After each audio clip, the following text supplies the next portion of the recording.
CBS Austin News begins with breaking news.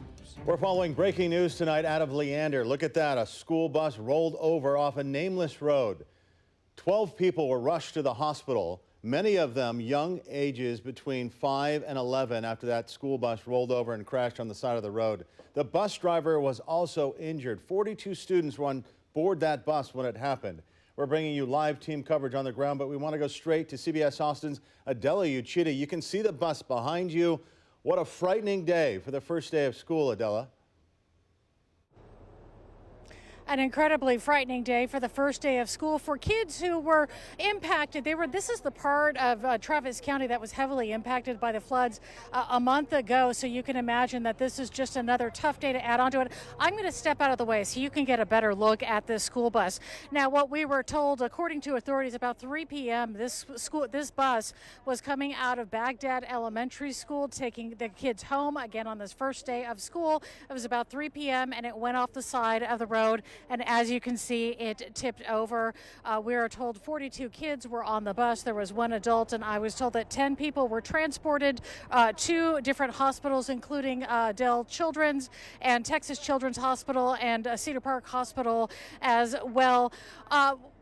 There was a press conference that wrapped up not that long ago. One of the people at the press conference was the superintendent of Leander ISD, and he had this to say about the kids on the bus today. This part of our Leander ISD family has been through so much already this summer with the floods. We want each of those students and their families to know that our prayers are with them, our thoughts are with them, and we will do everything that we can in our power to support them.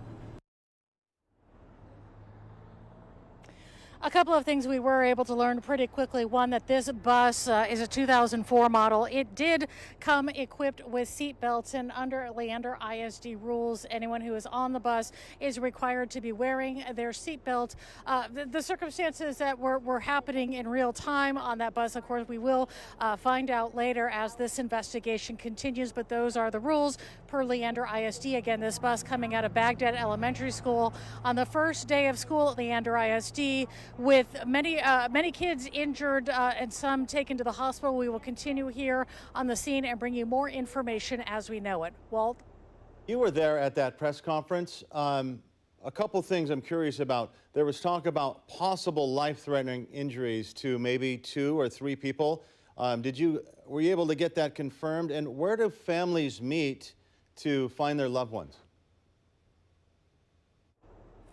I'm going to have you repeat the question about the injuries. There was a little intercept there on the cell phone, but I will say real quick that the reunification center for these families is Round Mountain Baptist Church. This was the same church that served as the center for the families that were affected by the flooding just not that long ago, a few weeks ago. Round Mountain Baptist Church, if families are seeking to reunite with students still. Walt? Okay, great. We're trying to track down life-threatening injuries, possibly 3, 2, maybe possibly 3. We checked in on the status of those injuries immediately after the press conference. I was looking for some clarification, and at last check with Austin Travis County EMS, I am told that there are a couple of serious injuries that are not expected to be life-threatening. Let's hope it remains that way. That's good news. Thanks, Adela. We continue our live team coverage right now with CBS Austin's Andrew Freeman. He was down on the ground early when this accident happened. What can you tell us, Andrew? Well, I'm here at Round Mountain Baptist Church off of Nameless Road, off of Round Mountain Road, which has been set up as the reunification center for the victims of this bus crash and their families. I'm here with ATCMS Assistant Chief Kevin Parker. And Mr. Parker, what's the situation like here? So here is where we are establishing the reunification center for those patients who were not transported from the scene of the collision to a hospital, to bring them here, reunify with them with their parents. There's plenty of parking. We can do any additional medical assessments that they may need, answer any questions. It also allows us to liaise with the Emergency Service District 1 and Leander ISD staff to make sure that we have full accountability of those kids and provide them follow-up instructions after they leave here and go home. Because off camera just a moment ago, we were talking about the process, right? There's an initial triage at the scene. Can you walk me through the process? Yeah, so we walked everybody through an initial triage. We transported 12 away from the scene there on Nameless Road. We brought them in a school bus back to this location, and then we do a secondary assessment. So that way, after that initial adrenaline rush is over, if children were complaining of injuries or bruising, etc., we could identify that. We have transported an additional 2 patients with non-life-threatening injuries to the hospital from here, and it's that extra level of safety as we release these children to their parents to know that they've been evaluated twice over a long period of time, and we have high confidence that they will not need further hospitalization. Do you know how many life-threatening injuries there are at this time? Right now, we have 1 seriously injured patient. However, we do not expect their injuries to be life-threatening. And then, so last question here. Talk to me about the process if I'm a parent trying to reunite, or maybe even if I live around here and I need to be aware of what this traffic looks like. What's the process here? Yeah, so we should expect travel delays both on Nameless Road and around the Round Mountain Baptist Church. Look for first responders, look for children, look for parents who may be crossing the streets. Drive with caution. If you're a parent, come to here, contact the Leander ISD staff. If you are experiencing any delays, we will wait here with your children until the last child is picked up and we have that full accountability.